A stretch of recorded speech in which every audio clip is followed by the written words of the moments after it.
Hello friends, welcome to my YouTube channel struggle and success में मैं आप सभी लोगों का फिर से बहुत बहुत स्वागत करती हूँ प्यारे मित्रों। और मेरा नाम आस्था सिंह है। फ्रेंड्स, मेरा सिलेक्शन टीआरई 3.0 में हुआ है और जिस प्रकार मेरा सिलेक्शन टीआरई 3.0 में पहली बार में हुआ है, मेरा वादा है कि मैं आपको टीआरई 4.0 में पहली बार में ही सिलेक्शन दिलवाऊंगी। फ्रेंड्स, तो जितने भी टीआरई 4.0 के स्टूडेंट हैं वो प्लीज़ मेरे चैनल को सब्सक्राइब कर दें और बेल आइकन को प्रेस कर दें ताकि मेरी सारी वीडियो जो है उन तक पहुंचती रहे। और मेरा ये विश्वास है फ्रेंड्स कि अगर आप मेरे वीडियोज़ को लास्ट तक एवरीडे डेली देखते जाते हैं तो आप अपना सिलेक्शन पक्का समझिए। क्योंकि मैं अब देखिए आज से जो है बिहार करंट अफेयर्स की क्लास चालू कर रही हूँ।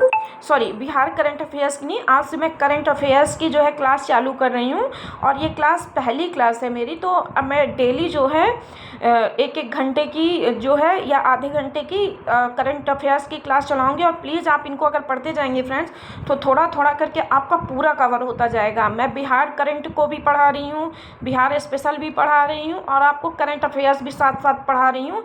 इन्हीं से सबसे ज़्यादा क्वेश्चन पुटअप किए जाते हैं फ्रेंड्स। तो इसीलिए मैं ये जो है वीडियोस इस पर्पज़ से बना रही हूँ कि ये आपके लिए बीपीएससी टीआरई 4.0 में बहुत हेल्पफुल होगी फ्रेंड्स। और यही सब विश्वास मानिए कि यही सब क्वेश्चन जो मैंने लिखे हुए हैं यही सब जो है टीआरई 3 में टीआरई 4 में आएंगे, क्योंकि टीआरई 3 में इसी टाइप के क्वेश्चन आए थे, मैंने देखा था। तो चलिए हम आपका कीमती वक्त बर्बाद ना करते हुए आ जाते हैं अपने वीडियोज़ पे। तो चलिए फ्रेंड्स, आज का हम अपना पहला क्वेश्चन लेते हैं। हमारा पहला क्वेश्चन है, हर साल वर्ल्ड वाइड वेब दिवस कब मनाया जाता है? तो हर साल वर्ल्ड वाइड वेब दिवस कब मनाया जाता है फ्रेंड्स? तो 1 अगस्त को। कब 1 अगस्त को या 1 अगस्त को? ठीक है फ्रेंड्स, फिर हम अपने नेक्स्ट क्वेश्चन पे चलते हैं। तो हमारा नेक्स्ट क्वेश्चन है हाल ही में, ये देखिए, हाल ही में पेरिस ओलंपिक 2024 में जो मनु भास्कर हैं, आप नाम याद रखिएगा, मनु भास्कर ने महिलाओं की 10 मीटर, कितने मीटर, 10 मीटर एयर पिस्टल स्पर्धा में कौन सा पदक जीता है? हाल ही में पेरिस का जो ओलंपिक खेल हुआ 2024 में, उसमें मनु भास्कर ने महिलाओं की जो 10 मीटर की एयर पिस्टल स्पर्धा में कौन सा पदक जीता? सिंपल से क्वेश्चन पूछ रहा था, वो कांस्य पदक जीता था। और ये क्वेश्चन इस तरह से पूछ सकता है कि मनु भास्कर क्या कहते हैं, कौन सा पदक जीती हैं, डायरेक्ट क्वेश्चन पूछ सकता है। और कितने मीटर की एयर पिस्टल स्पर्धा में जीता है? तो आप बताएंगे 10 मीटर की एयर पिस्टल स्पर्धा में। ऐसा पढ़िए कि कहीं से भी पूछ ले एग्जामिनर, आप क्वेश्चन आपका छूट न जाए। तो चलिए फ्रेंड्स, देखिए ये जो हुआ था ना, क्या कहते हैं, 2024 पेरिस ओलंपिक, ये 33वां ग्रीष्मकालीन ओलंपिक था। कौन सा? 33वां ग्रीष्मकालीन ओलंपिक था। और जो इस यानी 33वें ग्रीष्मकालीन ओलंपिक में जो भारत का स्थान था वो 71 रैंक पे आया था। भारत कौन से रैंक पे आया था? 71 रैंक पे आया था। और भारत ने टोटल कितने पदक जीते थे? 6 पदक जीते थे। एक 5 कांस्य के जीते थे और एक रजत। कौन सा? तो 5 कांस्य के जीते थे और एक रजत पदक जीता था। सोचिए कितनी गिरी स्थिति है भाई। हमारे देश के तो स्वर्ण पदक ही लाते हैं ज़्यादातर, लेकिन कोई बात नहीं, इस बार नहीं से तो अगली बार। और इसका आयोजन कहाँ हुआ था? तो फ्रांस के पेरिस में। आपको पता है कि इसका आयोजन फ्रांस के पेरिस में हुआ था। तो चलिए एक बार हम फिर से इस क्वेश्चन को रिवीजन कर देते हैं। हाल ही में पेरिस ओलंपिक 2024 में मनु भास्कर ने महिलाओं की 10 मीटर एयर पिस्टल स्पर्धा में कौन सा पदक जीता था? कांस्य पदक जीता था। और कौन सा 33वां ग्रीष्मकालीन ओलंपिक था ये 2024 वाला? और भारत का स्थान जो है या रैंक 71वीं थी। और भारत ने कितने पदक जीते थे? तो टोटल 5 जो है इसने कांस्य पदक जीते थे और एक रजत पदक जीता था। और फ्रांस के पेरिस में इसका आयोजन हुआ था। फ्रेंड्स, हम अपना नेक्स्ट क्वेश्चन लेते हैं। तो हमारा जो नेक्स्ट क्वेश्चन है वो ये है कि हाल ही में, देखिए ये वाला, हाल ही में किस खेल को 2024 में ओलंपिक खेल में शामिल किया गया था? तो देखिए ये इम्पॉर्टेंट है। क्या है? इम्पॉर्टेंट है, तो इसको इम्पॉर्टेंट का टिक कर देती हूँ। तो देखिए इसमें जो है हाल ही में किस खेल को 2024 पे ओलंपिक में शामिल किया गया? तो ब्रेक डांस। कौन सा? Break dance. और देखिए एक चीज़ और है कि पेरिस किस नदी पर स्थित है? इस क्वेश्चन को, ये बीपीएससी का फेवरेट क्वेश्चन है। पेरिस किस नदी पर स्थित है? सीन नदी पर स्थित है। चलिए फ्रेंड्स, हम अपना नेक्स्ट क्वेश्चन उठाते हैं। तो अब नेक्स्ट क्वेश्चन में पूछ रहा है कि टेस्ट क्रिकेट में 12,000 प्लस रन बनाने वाले 7वें बल्लेबाज कौन बने हैं फ्रेंड्स। ये क्वेश्चन है, टेस्ट क्रिकेट में 12,000 प्लस रन बनाने वाले 7वें बल्लेबाज कौन बने हैं। तो जो रूट है, कौन है जो रूट, जो कि इंग्लैंड से है। अब क्वेश्चन यहाँ ये भी पूछ सकता है फ्रेंड कि जो रूट का संबंध किस देश से है, किस प्रकार जो रूट का संबंध किस देश से है। तो आप बोलेंगे जो रूट इंग्लैंड के खिलाड़ी हैं। और ये भी क्वेश्चन पूछ सकता है कि जो रूट किस खेल से संबंध है, तो आप बोलेंगे जो रूट क्रिकेट से संबंधित हैं। ठीक है। और ये 12,000 प्लस रन बनाने वाले 7वें नंबर के बल्लेबाज बने हैं। तो देखिए मैच वैच से क्वेश्चन बहुत ज़्यादा पुटअप होता है, तो आप इसको जो है वेरी इंपॉर्टेंट पे अगर आप क्लिक कर लेंगे तो ज़्यादा अच्छा रहेगा कि टेस्ट क्रिकेट में 12,000 प्लस रन बनाने वाले 7वें बल्लेबाज बने हैं। तो जो रूट जो कि इंग्लैंड के हैं और ये क्रिकेट के खिलाड़ी हैं। तो नेक्स्ट क्वेश्चन पे आ जाते हैं हम अपने फ्रेंड्स। नेक्स्ट क्वेश्चन है, हाल ही में छत्तीसगढ़ का राज्यपाल किसे नियुक्त किया गया है। किसको नियुक्त किया गया है छत्तीसगढ़ का राज्यपाल। तो रमेन डेका को, किसको, रमेन डेका को छत्तीसगढ़ का राज्यपाल नियुक्त किया गया है। और आप देख लीजिएगा कि छत्तीसगढ़ में छेरा फेस्टिवल भी मनाया जाता है। जो लोग छत्तीसगढ़ से होंगे उनको पता है, ये क्वेश्चन भी पूछा जाता है छेरा वाला। और गुरु घासीदास तिमोर पिंगल, ये तो बहुत ही इम्पॉर्टेंट है friends, very very very important है ये गुरु घासीदास तिमोर पिंगल टाइगर रिजर्व, क्योंकि ये 56 नंबर यानी सबसे लास्ट जो टाइगर रिजर्व बना है वो है। तो जो गुरु घासीदास तिमोर पिंगल टाइगर रिजर्व है, जो 56वां टाइगर रिजर्व है भारत का, वो छत्तीसगढ़ में ही बनाया गया है। और छेरा फेस्टिवल भी छत्तीसगढ़ में मनाया जाता है। और रमेन डेका जो है छत्तीसगढ़ के नए गवर्नमेंट बने हैं। फिर नेक्स्ट क्वेश्चन पे आ जाते हैं फ्रेंड्स हम अपने। तो हमारा नेक्स्ट क्वेश्चन है फ्रेंड्स, हाल ही में राजस्थान का राज्यपाल किसे नियुक्त किया गया है। हाल ही में राजस्थान का राज्यपाल किसे नियुक्त किया गया। तो आप बोलेंगे हरिभाऊ किशन राव बांगड़े, ये एक ही नाम है, हरिभाऊ किशन राव बांगड़े। तो और देखिए आप, ठीक है, ये तो हो गए कौन, राज्यपाल हो गए। और सीएम कौन है, मुख्यमंत्री कौन है। तो राजस्थान के मुख्यमंत्री हैं भजन लाल शर्मा, क्योंकि राजस्थान में भजन बहुत होता है, इसीलिए वहाँ के जो मुख्यमंत्री हैं भजन लाल शर्मा बने हैं। और एक चीज़ और देखिए फ्रेंड्स, यहाँ से भी ये भी क्वेश्चन खूब भर भर के पूछा जाता है कि पुष्कर मेला राजस्थान में कहाँ लगता है, स्थान स्पेशल पूछता है। और वहीं अजमेर दे देगा आपको, क्या कहते हैं, उदयपुर दे देगा, और आप कंफ्यूज हो जाते हैं। तो पुष्कर मेला राजस्थान के अजमेर में लगता है। कहाँ लगता है, अजमेर में लगता है। फ्रेंड्स नेक्स्ट क्वेश्चन हम अपना लेते हैं। तो सिक्किम का नया राज्यपाल किसे नियुक्त किया गया है। सिक्किम का नया राज्यपाल किसे नियुक्त किया गया है। तो ओम प्रकाश माथुर जो हैं वो सिक्किम के नए राज्यपाल हैं। सिक्किम के नए राज्यपाल कौन हैं, ओम प्रकाश माथुर जी हैं। फिर उसके बाद सिक्किम का पहला रेलवे स्टेशन, ये भी बहुत पूछा जाता है। सिक्किम का पहला रेलवे स्टेशन कौन है, रंगपो। कौन सा है, रंगपो। ये क्वेश्चन इंपॉर्टेंट है, इसीलिए मैं फिर से रिवीजन करा दे रही हूँ। सिक्किम का पहला रेलवे स्टेशन कौन सा है, रंगपो। सिक्किम का पहला रेलवे स्टेशन कौन है, रंगपो है। और ये भी इम्पॉर्टेंट है, लोसांग फेस्टिवल कहाँ मनाया जाता है। तो क्या कहते हैं, सिक्किम में लोसांग फेस्टिवल मनाया जाता है। छेरा फेस्टिवल का छत्तीसगढ़ में। और कंचनजंगा नेशनल पार्क कहाँ है, सिक्किम में है। कहाँ है कंचनजंगा नेशनल पार्क, सिक्किम में है फ्रेंड्स। इसलिए मैं इन पॉइंटों को उठाती जाती हूँ, क्योंकि इन्हीं से क्वेश्चन बन जाते हैं छोटे छोटे और आप फंस जाते हैं। तो फ्रेंड्स चलिए नेक्स्ट क्वेश्चन पे चलते हैं अपने, कि 2025 में एशिया कप की मेज़बानी कौन सा देश करेगा। देखिए इस तरह के क्वेश्चन तो खूब पूछे जाते हैं फ्रेंड्स, कि 2025 में एशिया कप की मेज़बानी कौन सा देश करेगा। तो हमारा भारत करेगा। भारत है तो इम्पॉर्टेंट है। 2025 में एशिया कप की मेज़बानी कौन सा देश करेगा, भारत करेगा। और ये भी देखिए पूछता है 2024 में किसने किया था एशिया कप की मेज़बानी। तो पाकिस्तान और श्रीलंका। किसने किया था 2024 में, पाकिस्तान और श्रीलंका। आपसे इसी तरह के क्वेश्चन 2024 वाले और 2025 दोनों पूछेंगे, कि 2025 में एशिया कप की मेज़बानी कौन करेगा, भारत करेगा। और 2024 में किसने किया था, तो पाकिस्तान और श्रीलंका ने किया था। और एशिया कप विजेता कौन था, भारत था। तो चलिए फ्रेंड्स नेक्स्ट क्वेश्चन पे आ जाते हैं। मनिका बन्ना का संबंध किस खेल से है। Question very important. तो आप जो है बोलेंगे टेनिस टेबल से मनिका बंधना संबंधित है। मनिका बंधना किस का संबंध किस खेल से है? टेबल टेनिस से। फिर उसके बाद चलिए फ्रेंड्स नेक्स्ट क्वेश्चन पे अपने आ जाते हैं।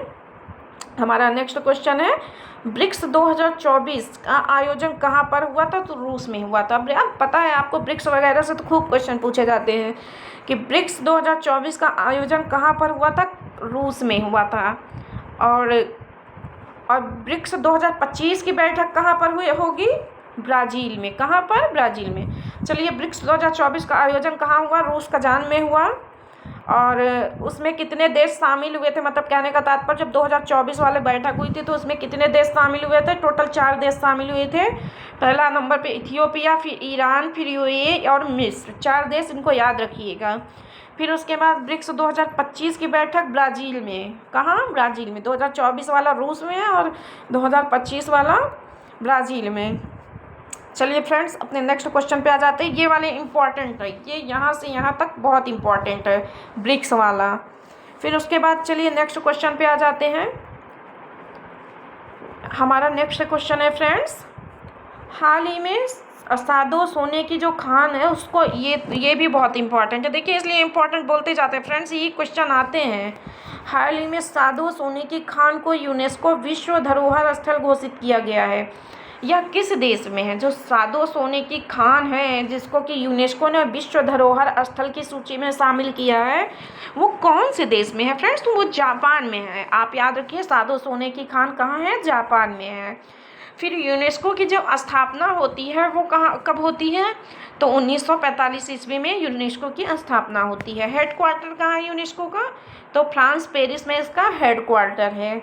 और 2024 में जो है यूनेस्को की बैठक कहाँ हुई थी? भारत में। 2024 में पूछ सकता है 2024 में यूनेस्को की बैठक कहाँ हुई थी फ्रेंड्स? भारत में हुई थी। तो आपको ये भी याद रखना इम्पॉर्टेंट है। चलिए नेक्स्ट क्वेश्चन पे आ जाते हैं फ्रेंड्स। एक निकोलस मादुरो हाल ही में निम्न में से किस देश के तीसरी बार राष्ट्रपति चुने गए हैं? जो निकोलस मादुरो हैं हाल ही में किस देश के तीसरी बार राष्ट्रपति तीसरी बार चुने गए हैं, इसीलिए इम्पोर्टेंट है। तो ये वेनेजुएला है ना एक देश, वेनेजुएला के जो है तीसरी बार राष्ट्रपति चुने गए हैं। कौन? Nicolas Maduro. पूछ सकता है। हाल ही में किस टाइगर रिजर्व में बिजली उत्पादन के लिए पवन टरबाइन स्थापित किया गया है? क्योंकि ये पहले टाइगर रिजर्व में जो है बिजली उत्पादन के लिए पवन टरबाइन स्थापित किया गया है, इसीलिए ये इम्पॉर्टेंट है फ्रेंड। क्यों इम्पॉर्टेंट है? मैंने आपको बताया कि ये पहली बार है और वो भी टाइगर रिजर्व में बिजली उत्पादन हो रहा है, तो इसीलिए इम्पॉर्टेंट है। तो हाल ही में किस टाइगर रिजर्व में बिजली उत्पादन के लिए पवन टरबाइन स्थापित किया गया? तो पेरियार टाइगर रिजर्व। और पेरियार टाइगर रिजर्व कहाँ है? केरल में। केरल में, क्योंकि पेरियार नदी भी केरल में है। चलिए फ्रेंड्स नेक्स्ट क्वेश्चन पे आ जाते हैं। हाल ही में गैर कानूनी धर्म परिवर्तन विरोध, हाल ही में गैर कानूनी परिवर्तन विरोध निषेध, हाल ही में गैर कानूनी धर्म परिवर्तन निषेध विधेयक 2024 में किस राज्य ने पारित किया? यूपी ने। ये तो बहुत इंपॉर्टेंट नहीं लग रहा है, पर एक बार फिर से मैं बता दे रही हूँ। हाल ही में यूपी गैर कानूनी धर्म परिवर्तन निषेध विधेयक 2024 में किस राज्य के विधानसभा में पारित किया गया? तो आप जवाब देंगे, आप जवाब क्या देंगे? यूपी। क्या जवाब देंगे फ्रेंड्स? यूपी। ठीक है, चलिए नेक्स्ट क्वेश्चन पे आ जाते हैं। हाल ही में पेरिस ओलंपिक 2024 में पुरुषों की 50 मीटर राइफल ट्रीपी स्पर्धा में स्वप्निल कुशाले ने कौन सा पदक जीता? आप ये ध्यान रखिए कि स्वप्निल कुशाले ने कौन सा पदक जीता है ओलंपिक, पेरिस ओलंपिक में 50 मीटर राइफल दौड़ में। तो जो है इन्होंने, जो स्वप्निल कुशाले थे, इन्होंने कौन सा पदक जीता है? कांस्य पदक जीता। ये जरूर याद रखिए कि किसने कौन सा पदक जीता है। स्वप्निल कुशाले ने कांस्य पदक जीता है। और ये स्वप्निल कुशाले थे ना, तो महाराष्ट्र जो है, महाराष्ट्र के कोल्हापुर से ये बिलोंग करते हैं। जैसे पूछ भी सकता है ना, स्वप्निल कुशाले कहाँ से बिलोंग करते हैं? तो महाराष्ट्र के कोल्हापुर से ये वो करते हैं। और इन्होंने पेरिस ओलंपिक में कांस्य पदक जीता है। चलिए फ्रेंड्स, नेक्स्ट क्वेश्चन पे आ जाते हैं। हाल ही में पहली बार 21 जुलाई से 31 जुलाई तक वर्ल्ड हेरिटेज कमेटी के एक सत्र का भारत में आयोजन किया गया, और यह कौन सा सत्र है? 46वें सत्र का आयोजन कहाँ किया गया? मतलब 21 जुलाई से 31 जुलाई तक, 10 दिन तक। और वर्ल्ड हेरिटेज कमेटी का गठन किया गया, जो यह 46वां सत्र था। यह भारत की नई दिल्ली में आयोजित किया गया। भारत में है इसीलिए इम्पॉर्टेंट है, मैंने आपको फिर से बता दिया कि अगर कोई चीज़ भारत में है तो उसको तो आप बिल्कुल मिस मत करिए। तो ये वाला इम्पॉर्टेंट है कि जो वर्ल्ड हेरिटेज कमेटी का गठन 46वां सत्र कहाँ हुआ? भारत की नई दिल्ली में। फ्रेंड्स, नेक्स्ट क्वेश्चन पे आ जाते हैं। यूनेस्को क्वेश्चन पूछ रहा है, यूनेस्को 2024 की बैठक कहाँ हुई? वही बात है ना, यूनेस्को का ही दूसरा वर्ल्ड हेरिटेज कमेटी है, तो आप इसको भी देख सकते हैं। यूनेस्को 2024 बैठक कहाँ हुई? भारत में हुई थी 21 जुलाई से 31 जुलाई तक। ठीक है, अब नेक्स्ट क्वेश्चन देखते हैं फ्रेंड्स। नेक्स्ट क्वेश्चन ये है कि जो बहुराष्ट्रीय हवाई अभ्यास है, बहुराष्ट्रीय का तात्पर्य है कई सारे राष्ट्र मिलके जो हवाई अभ्यास करते हैं, उसमें तरंग शक्ति 2024 जो तरंग शक्ति 2024 की मेजबानी कौन सा देश कर रहा है? तो भारत कर रहा है। उसमें तरंग शक्ति जो अभ्यास है उसकी 2024 की मेजबानी कौन कर रहा है? हमारा कर रहा है प्यारा भारत। ये ऐसे क्वेश्चन पूछ सकता है कि बहुराष्ट्रीय हवाई अभ्यास तरंग शक्ति 2024 का मेजबानी कौन करेगा? तो हमारा भारत करेगा। अब बांग्लादेश के साथ कौन सा अभ्यास करते हैं हम लोग? संप्रीति। कौन सा अभ्यास करते हैं? संप्रीति। चलिए नेक्स्ट क्वेश्चन पे आ जाते हैं फ्रेंड्स। हाल ही में global agricultural export index export index में भारत की रैंक कौन सी आई है? तो 8वीं रैंक है। वेरी इंपॉर्टेंट क्वेश्चन है, रैंक जरूर एक आध नंबर का पूछ लेता है, तो आप इसको दिमाग में बैठाए रहिए कि ग्लोबल एग्रीकल्चर एक्सपोर्ट्स इंडेक्स में भारत का 8वां रैंक है। चलिए फ्रेंड्स, अपने नेक्स्ट क्वेश्चन पर आ जाते हैं। तो देखिए, मैंने बताया कि एक नंबर यहाँ से पुटअप कई बार कर लिया जाता है, तो आप इसको जरूर याद रखिए कि भुखमरी में कौन से स्थान पे है? भुखमरी में हमारा भारत 105वें स्थान पे। देखिए, मैंने वेरी इंपॉर्टेंट साइड में लिख रखा है। तो भुखमरी में 105, भ्रष्टाचार में 96, अभी ताज़ा अपडेट है, एकदम गलत नहीं है। फिर शांति में भारत का कौन सा स्थान है? 116 स्थान है। कौन सा? 116। जेंडर गैप में 129। देखो, अब जो जेंडर गैप की रिपोर्ट है, इसको क्वेश्चन पूछ रहा था कि कौन प्रकाशित करता है? तो विश्व आर्थिक मंच जो है जेंडर गैप की रिपोर्ट को प्रकाशित करता है फ्रेंड्स। अब नेक्स्ट क्वेश्चन आ जाते हैं। तो नेक्स्ट क्वेश्चन हमारा है कि विश्व संस्कृत दिवस किस दिन मनाया जाता है? विश्व संस्कृत दिवस मनाया जाने लगा, तो आप कहेंगे 12 अगस्त को। कब? 12 अगस्त को विश्व संस्कृत दिवस मनाया जाता है। फिर नेक्स्ट क्वेश्चन पे आएंगे। तो हाल ही में किस देश के चीफ जस्टिस ओबैदुल हसन ने प्रदर्शनकारी छात्रों के अल्टीमेट के बाद इस्तीफा दे दिया? तो आपको पता है ना, न्यूज़ में छाया हुआ था। बांग्लादेश के जो क्या कहते हैं चीफ जस्टिस थे, ओबैदुल हसन ने इस्तीफा दे दिया। उसके बाद देखिए, बांग्लादेश के जो पीएम हैं वो मोहम्मद यूनुस हैं। कौन है? मोहम्मद यूनुस हैं। और मोहम्मद शहाबुद्दीन बांग्लादेश के सीएम हैं। इसको याद रखिएगा क्योंकि ये चर्चा में रहा, बहुत ज़्यादा चर्चा में रहा। वहाँ के छात्रों ने प्रदर्शन किया और वहाँ की जो पहले वो थी, उनको क्या कहते हैं, शेख हसीना जुल्फों वाली ना, तो उनको वो छोड़ के भारत भाग आई थी। वहाँ की क्या थी? सीएम थी। और अभी सीएम कौन है? मोहम्मद शहाबुद्दीन है। और मोहम्मद यूनुस जो है पीएम है। चलिए नेक्स्ट क्वेश्चन पे आ जाते हैं फ्रेंड। तो हमारा जो नेक्स्ट क्वेश्चन है वो ये कह रहा है कि द्रौपदी मुर्मू को किस देश के सर्वोच्च नागरिक सम्मान से सम्मानित किया गया है? तो तिमोर लेस्ते, इसको याद रखिएगा क्योंकि हमारे देश से संबंधित है ना। तिमोर लेस्ते नामक सम्मान से सम्मानित किया गया है। किस देश के सर्वोच्च नागरिक सम्मान से? तिमोर लेस्ते, वहाँ से सम्मानित किया गया है। हाल ही में किस देश में तख्ता पलट हुआ और वहाँ की प्रधानमंत्री को जान बचा के, ये प्रधानमंत्री थी, भारत आना पड़ा? तो बांग्लादेश में आप जानते हैं कि शेख हसीना भाग आई थी यहाँ पर। कौन? शेख हसीना भाग आई थी। तो मोहम्मद यूनुस बांग्लादेश के पीएम है और मोहम्मद शहाबुद्दीन सीएम है। चलिए ठीक है फ्रेंड्स, हाल ही में देखिए यहाँ की प्रधानमंत्री थी ना, वो भाग आई थी यहाँ पर। चलिए ठीक है फ्रेंड्स, आगे बढ़ते। पाकिस्तान के पीएम कौन है? याद बताइए। शहबाज शरीफ कौन है, पूछ लिए जाते हैं क्वेश्चन। पाकिस्तान के पीएम कौन है, शहबाज शरीफ। ईरान के राष्ट्रपति कौन है, मसूद पेंजस्कियान। मसूद पेंजस्कियान ईरान के राष्ट्रपति है। इंडोनेशिया के कौन है, तो पुबोम्बो सुबियांतो। तो इनको आप जरूर तीनों को याद रख लीजिएगा, क्योंकि यहाँ से क्वेश्चन बन जाते हैं, यहाँ के राष्ट्रपति पीएम बताइए फलाना बताओ, तो आप इसको याद कर लीजिएगा फ्रेंड्स। चलिए नेक्स्ट क्वेश्चन पे आते हैं अपने हम।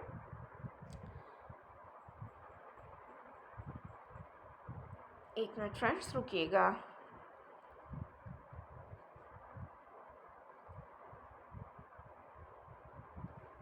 हाँ तो चलिए हम अपने नेक्स्ट क्वेश्चन पे आ जाते हैं। यहाँ हाल ही में पेरिस ओलंपिक में पुरुषों की 100 मीटर स्प्रिंट में स्वर्ण पदक जीतने वाले जो नोआ लायल्स है वो किस देश से संबंधित है, ये क्वेश्चन पूछ सकता है, क्योंकि ये स्वर्ण पदक जीते हैं। जो नोआ लायल्स हैं ये स्वर्ण पदक जीते थे, और ये कहाँ से संबंधित है, तो यूएसए से संबंधित है। नोआ पूछ सकता है नोआ लायल्स किस देश से हैं, तो यूएसए से हैं, और इन्होंने कौन सा पदक जीता था, स्वर्ण पदक जीता था। Next question friend, Paris Olympic में 2024 में टेनिस मेंस सिंगल्स में किस खिलाड़ी नोवाक जोकोविच ने कौन सा मेडल जीता था, स्वर्ण पदक जीता था। नोवाक जोकोविच भी स्वर्ण पदक जीते हैं, और नोआ लायल्स भी स्वर्ण पदक जीते हैं। हाल ही में भारत ने किस पड़ोसी देश के साथ यूपीआई से भुगतान के लिए एमओयू पर साइन किए हैं, तो मालदीव है। 20 अक्टूबर 2024 को इन्होंने साइन किया था। किस राज्य में 27,000 करोड़ में बनने वाले सेमीकंडक्टर प्लांट का भूमि पूजन हुआ है, असम में।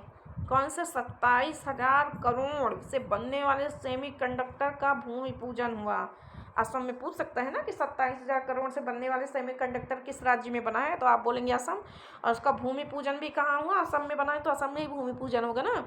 फिर ओरंग हो गया, रमोना हो गया, कांजीरंगा हो गया, मानस, ये चारों जो हैं, तो ये नेशनल पार्क चारों कहाँ पर है, असम में। ओरंग, रमोना, कांजीरंगा, मानस चारों कहाँ पर है, असम में है। फ्रेंड नेक्स्ट क्वेश्चन है, पर्यटन विकास सूचकांक 2024 में भारत की रैंक कौन सी थी, 39 थी। पर्यटन विकास सूचकांक में 2024 में भारत की रैंक क्या थी, 39 थी। चलिए फ्रेंड्स नेक्स्ट क्वेश्चन पे आ जाते हैं। तो जो हमारा नेक्स्ट क्वेश्चन है फ्रेंड्स, तो ये है कि Neeraj Chopra Paris Olympic javelin throw में कौन सा पदक जीता है। नीरज चोपड़ा ने पेरिस ओलंपिक जेवलिन थ्रो में कौन सा पदक जीता है, तो वो रजत पदक जीते हैं। हाल ही में बिम्स्टेक शिखर सम्मेलन की मेजबानी कौन से देश ने किया है, तो कौन से देश ने किया है फ्रेंड्स, बिम्स्टेक शिखर सम्मेलन की मेजबानी किस देश ने किया है, तो बांग्लादेश ने किया है। किसने किया है फ्रेंड्स, बांग्लादेश ने। इंपॉर्टेंट क्वेश्चन है, इस पे मैं थोड़ा सा टिक कर देती हूँ, वेरी इंपॉर्टेंट, ठीक है ना फ्रेंड्स, ये ठीक है। तो चलिए देखिए, अब बांग्लादेश के साथ हमारा जो भारत है वो 4,096 वर्ग किलोमीटर की सीमा साझा करता है। 4,096 वर्ग किलोमीटर की सीमा साझा करता है। और संप्रीति सैन्य अभ्यास हम किसके साथ करते हैं, बांग्लादेश के साथ करते हैं। किसके साथ, बांग्लादेश के साथ। और बांग्लादेश के लिए हमारे भारत से 3 ट्रेनें चलाई जाती हैं, मैत्री, मिताली और बंधन। ये क्या है, ये तीनों ट्रेन है, क्या है, ट्रेन है। तो मैत्री, मिताली और बंधन नामक 3 ट्रेनें जो है भारत से बांग्लादेश के लिए चलाई जाती है। संप्रीति सैन्य अभ्यास हम बांग्लादेश के साथ करते हैं। बांग्लादेश 4,096 वर्ग किलोमीटर की सीमा हमारे भारत के साथ साझा करता है, सबसे लंबी सीमा साझा करता है। ठीक है फ्रेंड्स नेक्स्ट क्वेश्चन देखते हैं। श्रीलंका के साथ हम मित्र सैन्य अभ्यास करते हैं। और सितवे बंदरगाह कहाँ पर बना है, म्यांमार में। काफ़ी चर्चा में रहा है फ्रेंड्स सितवे बंदरगाह, इसीलिए ये कहाँ पर है, म्यांमार में है। चलिए नेक्स्ट क्वेश्चन पे आ जाते हैं फ्रेंड्स। हाल ही में ई साक्ष्य न्याय सेतु न्याय श्रुति ई साक्ष्य जो है ऐप लॉन्च करने वाला कौन सा, गृह मंत्री अमित शाह ने इसको लॉन्च किया। किसने किया है, गृह मंत्री अमित शाह ने इसको लॉन्च किया है। अब देखिए फ्रेंड्स एक क्वेश्चन और देख लीजिए कि गुरु बुद्धदेव भट्टाचार्य की मृत्यु हो गई है, वो किस देश के पूर्व सीएम थे, तो आप बोलेंगे पश्चिम बंगाल, वेस्ट बंगाल। और देखिए वेस्ट बंगाल तो पश्चिम बंगाली ट्रांसजेंडर को सरकारी नौकरी में 1% आरक्षण देने का वादा किया है। ट्रांसजेंडर को सरकारी नौकरी में, सोचिए कितना अच्छा काम किया है, 1% आरक्षण देने का दावा किया है। और सबसे गरीब सीएम पश्चिम बंगाल की ममता बनर्जी ही मानी जाती हैं। तो ठीक है फ्रेंड्स, आप हमारे वीडियोज़ को ज़रूर लास्ट तक देखें, क्योंकि ये जो है बहुत इंपॉर्टेंट वीडियोज़ हैं और बिल्कुल ये जो है आपके TRE 4.0 में आपके क्वेश्चन कहीं ना कहीं यहीं से फंसेंगे। तो प्लीज़ जो भी TRE 4.0 की तैयारी करना चाहते हैं स्टूडेंट, वो मेरे चैनल को सब्सक्राइब जरूर कर लें और बेल आइकन को ज़रूर प्रेस कर दें फ्रेंड्स, जिससे कि जो मेरे वीडियोज़ का नोटिफिकेशन उन तक पहुँचती रहे। और फ्रेंड्स, अगर किसी प्रकार का भी जो है कमेंट आपके मन में आ रहा हो तो मेरे कमेंट बॉक्स में आप लिख सकते हैं, मैं उसका रिप्लाई आपको ज़रूर कर दूंगी फ्रेंड्स। और मेरी ही तरह आप भी देखिएगा TRE 4.0 में ज़रूर सक्सेस स्टूडेंट बनेंगे, आपको सफलता ज़रूर चूमेगी फ्रेंड्स। तो ठीक है फ्रेंड्स, मिलते हैं हम अपने नेक्स्ट वीडियो में, तब तक के लिए थैंक यू।